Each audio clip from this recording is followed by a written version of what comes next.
In the first part of this series, we discussed about the various functions of management. Planning is the first function where you decide at a high level what is to be done, how it is to be done, and when it is to be done.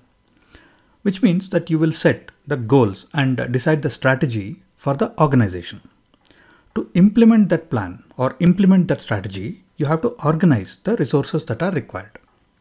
As we will discuss in this part, organizing includes allocating resources like time, money, people, deciding team structures, and assigning duties to different roles or positions. Just remember here that you still don't have all the people required to fill these roles or positions. You are just designing a team structure and deciding what will the team members do. Based on your team structure, you will create job descriptions and hire or recruit the people in the next step, which is staffing. Before we go into the details of organizing, let us start with a simple example that can explain what organizing is all about. Suppose you are an entrepreneur and you decide that you want to start a hospital.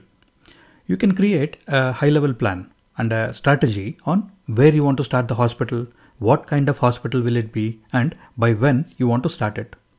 So to implement that plan or that strategy, you will first start organizing the financial resources. How much funding is required? Where will the money actually come from? How much can you invest? How much loan do you need? Etc. Next, you organize the material resources. Where will the hospital be constructed? What should the design look like? What equipment is required? Will you build it or buy a building and convert it or rent it? Then you organize the human resources.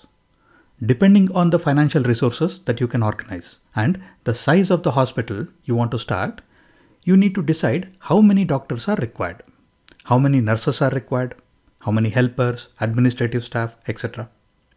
How will the staff be structured? How many departments will you have? How will the people be distributed across these different departments?